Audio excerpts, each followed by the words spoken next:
The world is on fire. So, how do you manage the stress and anxiety that comes along with it? Let's talk about that. Instead of focusing on winning arguments, we're teaching the basic fundamentals of sales and marketing and how we can use them to win in the world of politics, teaching you how to meet people where they're at on the issues they care about. Welcome to the Brian Nichols Show.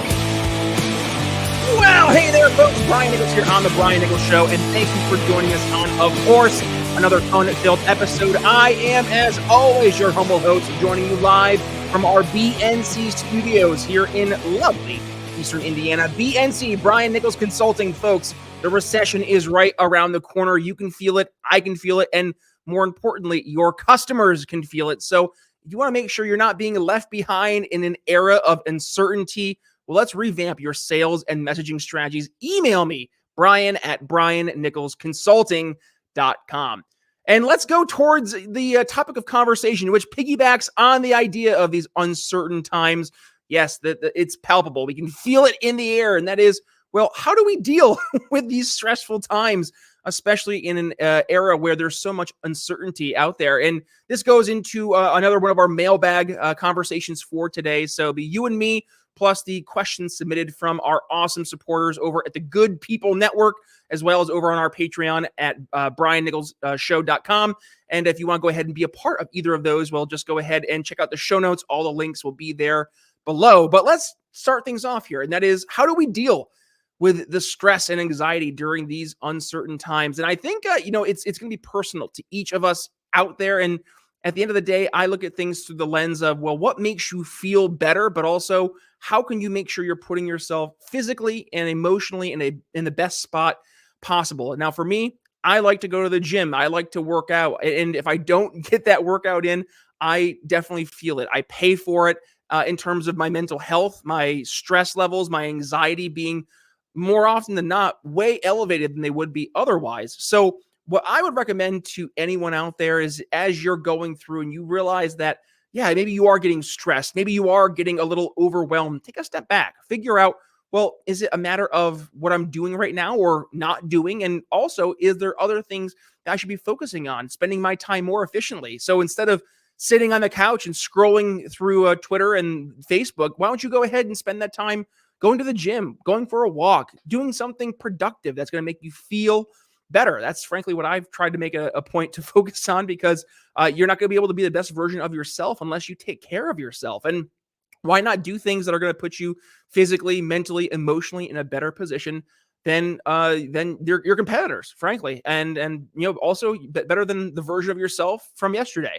Always try to be better than you were the day before. That's what I would absolutely recommend. And is it a golden bullet? No. Is there ever a magic pill to make things instantly better? No. It's going to take time. It's going to take effort, but also it's going to take you having to sit down and really change a lot, probably in your life, whether it's instilling new healthy habits, which will take at least 3 weeks, right? Or if it's doing something different where you're putting yourself outside of your comfort zone.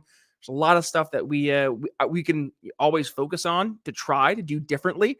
And I'd say, starting out doing something physically beneficial, both in terms of doing physical activity, eating better things, thinking and surrounding yourself with better things. It's going to be one of the best things you can do.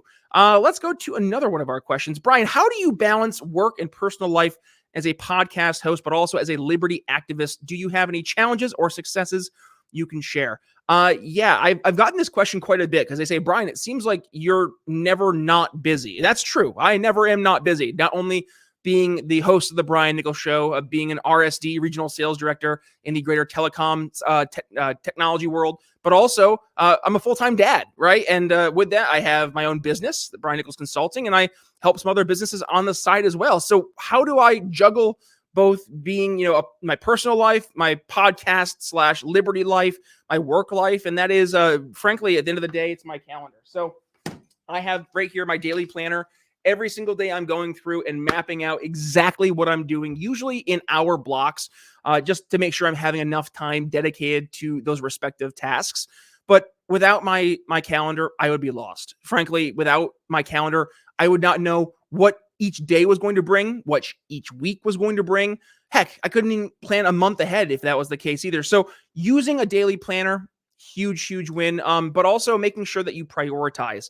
what are the most important things, but also what are the only things that I can do, right? If it's something that I can outsource, I outsource. And that's something I think a lot of us should also focus more on, is not just making yourself get better at the things you're not good at, but also realizing, well, of those things I'm not good at, how many of those things actually require me to be the key component to them being accomplished, right? So if it's, medial tasks, delegate, outsource, look for other people to assist with that versus me using my time more effectively in doing the things that only I can do, right? Only I can do the Brian Nichols Show because I'm Brian Nichols, but also only I can offer the exact sales recommendations that I would give to specific businesses. Only I can make the specific recommendations when it comes to advanced level contact center solutions. Only I can go ahead and help those side hustle businesses that I'm helping with their startups. So with that, let me focus there, right?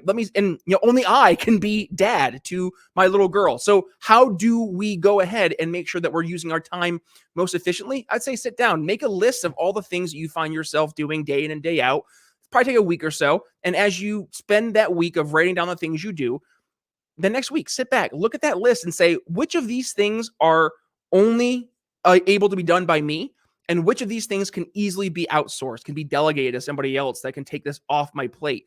Now, that might mean that you need to use a service like Fiverr or Upwork or something like that, and maybe spend a few dollars here and there. But I would say if you can figure out, well, which of my dollars being spent there versus dollars being spent in terms of my time, which one's going to actually give me the most positive return on investment? I think you're going to find your time being used more efficiently and having maybe a $5, $10, $20 being spent towards one of those outsourced companies might be a better investment. Brian, let's see, I just lost it. There we go. Yeah. Brian, what are some of your hobbies and interests outside of politics and podcasting? Well, I mentioned a few of them just a little bit ago. I like going to the gym, working out. I like being dad and hanging out with my daughter. I like playing piano and singing. I love video games, big fan of Madden, and yes, even every now and then cranking some 90s in Fortnite. Come at me, 4-year-olds. I'll take you down. Otherwise, I mean, just hanging out with my family, right? And maybe that's making me an old man now, but you really realize the things that matter and outside of politics and podcasting. I mean, yeah, I like doing those. Those are passions of mine, but are those the things that truly matter? The things that truly matter are, the things in my immediate life, my family, my community, what I do to better myself, both, emotionally, but also physically. So I would say those are some of the big things I like to do outside of politics and podcasting. Brian, what are some of the books, movies, or shows you've enjoyed recently or influenced you in some way? Let's see. Recent show. I mean, I just finished the latest season of The Mandalorian. No spoiler alerts here, but I feel it's kind of lost a little bit of its luster that had the first few seasons, but still a fun story, right? The Star Wars story itself is a great story. I've always been a big Star Wars nut, and I think The Mandalorian has been a very fun show to bring more of that sense of the original nostalgia that Star Wars brought to the table, and in the way that it doesn't take itself so seriously, but also has some fun along the way in presenting things in a different way, less CGI, more puppets, which you're like, what? Less computer generated stuff to make things look real makes it feel more authentic? Yes, no, it absolutely does. And there's just something about the way that Jon Favreau and Dave Filoni have gone through and really rebuilt this Star Wars universe in The Mandalorian, really done a great job. The only qualm, not the only, but the major qualm I had though from this past season was the Lizzo Jack Black cameo. So bad. That episode was terrible. It was so slow, and Lizzo just was not why was she in the show as a cameo? She didn't even do a good job as the cameo, and Jack Black was completely wasted in his cameo. Jack Black is a crazy fun guy, and they made his character so subdued and bleh. And then Christopher Lloyd had a sneak peek as a behind the scenes character. His character was meh and just blech also. So I think that sometimes they definitely pushed a little too hard there to bring in some of these different names and noted figures. But with that being said, beyond that, other movies, let's see. Did I watch any other movies recently? Well, I haven't watched too many movies recently. Not enough time being a new dad to watch new movies. Books. I'm a big fan of sales books. I've been just rereading Self Futures Not Features. That's a classic. Yeah. Yeah, I think that's pretty much the answer for that one. Let's see. What are some of the places that you have traveled or would like to travel to in the future? Not too many places, frankly. Looking at the way the world is right now, I'm very much on the team stay where you are and chill. I am here in America. I like America. I don't see myself wanting to go to too many other places. Maybe visit a few places over in Europe, but that's about it. Otherwise, I think, your best bet is to look at the continental United States and kind of look at that as 50 different little countries, right? 50 different little places that we can go and explore within the confines of America. And even that's going to go probably lesser as we move forward in the future, as things get, more and more polarized. So I would say that's probably the best answer for that. The places that I would want to go to. And then Canada. I mean, Canada is right to the north of us here. I've been to Canada many a time. So yeah, that would be the answer for that one. Brian, what are some of the goals or dreams you have for yourself and the show? I would love to see our show be the go-to spot for anyone in the world of liberty politics of how to find a particular issue and to be able to go to those episodes and have a step-by-step process to either A, answer the problem. So if there's a problem in the world and we're looking for a solution, having that solution at the ready, or B, being able to talk about these solutions to your average person outside of the political context, right? That's the vision for my show. In terms of specific numbers or downloads or audience size, like that's not a thing I'm really too concerned about. Now that just is kind of like vanity that goes along with the show itself. And we've done very well here at the show. I'm very thankful for the tens of thousands of folks who listen every single month. But, is that what I'm looking for? Is the people? No, I'm looking for the impact. I want to make sure that what we're doing here at the show not only brings you guys value, but also helps us sell our ideas, sell our solutions to people outside of our movement better than it would have without the show. And, I will say over the past few years, it's nice to have been able to hear a very large shift in the discourse in our liberty politics. And I would hope a lot of that shift has come along the lines of what we've been doing here at the show and changing things up in that world.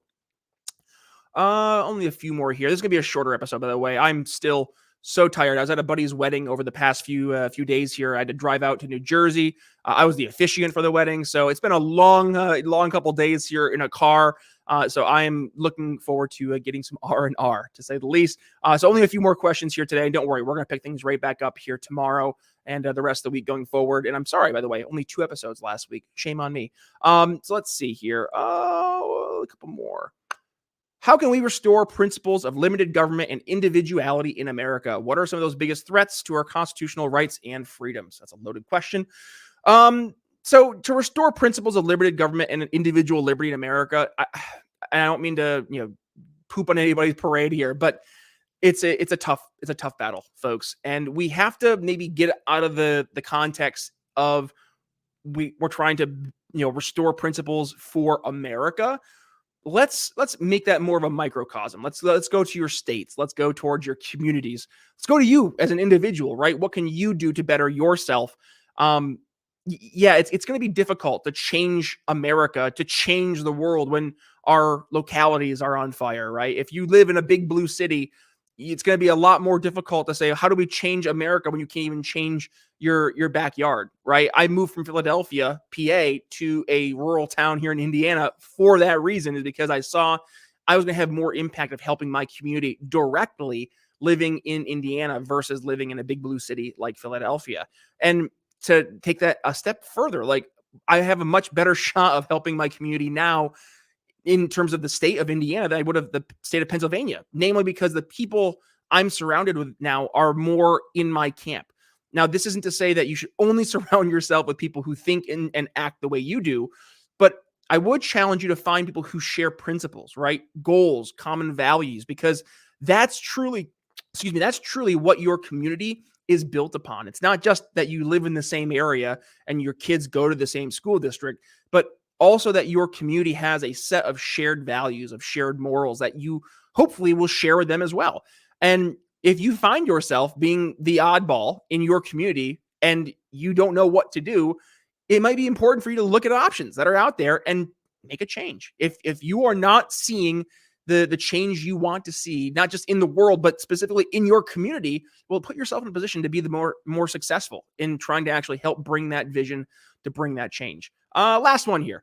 Brian, how do we reduce the polarization and tribalism that has plagued our political discourse? Yeah, that's a tough one too. I don't know if there's a way we can reduce it beyond we just have to start doing things better. Get out of the idea, and we talk about this in the intro of the show, not winning arguments, but winning converts, right? And we do this through not engaging in the arguments, but rather to start presenting solutions and bringing these different options to the table and just winning by showing that our ideas are better. It's one thing to, like, imagine, for example, you had Pepsi versus Coke, right? If you had a Pepsi rep saying the Pepsi's the best, and Coca-Cola is like, well, Coca-Cola is the best. It's when you, the consumer, actually tastes the different options, can you make the decision to which one is actually better? Because up to that point, it's a he said, she said. So in that world, if we're RC Cola, right, and we're saying, well, both Pepsi and Coke suck, instead of just making the argument, just put the product forward, bring the solution to the table, and win that way. You're going to find a lot more success there, because no longer are you trying to convince people that you're better, but rather now you're just putting your product, your solution to the test and competing against these status quo solutions, which I would argue, and I think many of you in my audience would argue, is how we know we will win. Because our ideas, when you put them out there on the battle place of ideas, our ideas will win. But now it's a matter of getting people to get outside of the, well, we're going to argue about which ideas are better, to actually embracing and testing which of these ideas actually are successful. So that would be my answer for that one. And with that, I'm going to wrap things up there for a quick mailbag conversation today. If you enjoyed this kind of different episode of the show, do me a favor, go ahead, give it a share. When you do, tag yours truly at B Nichols Liberty. And if you want to be a part of the audience to submit your questions here, well, please go ahead, support us on Patreon, $1.99 a month as an audience insider, or you can join us on our Good People Network over on Facebook. Both links will be in our show notes. And other than that, folks, you want to reach out to me, email me, Brian at briannicholsshow.com. And if you want some sales and messaging advice for your small business, email me, Brian at briannicholsconsulting.com, or you can check out our website, briannicholsconsulting.com. So with that, folks, thank you for joining us here today. And yes, with that being said, next episode, we're going to be kicking things off just as we normally would, an awesome guest here on the show. And with that being said, also, if you missed our awesome episodes last week, we actually had Corey Haig here on the show. We were talking about all things in the world of freedom of speech and fighting tech censorship. Don't miss that episode. If you did, no worries. If you're joining us here on YouTube, it should be popping up right about here. Otherwise, I'll make sure I include that link also in the show notes. But with that being said, Brian Nichols signing off here on The Brian Nichols Show. We'll see you tomorrow. Thanks for listening to The Brian Nichols Show. Find more episodes at briannicholsshow.com.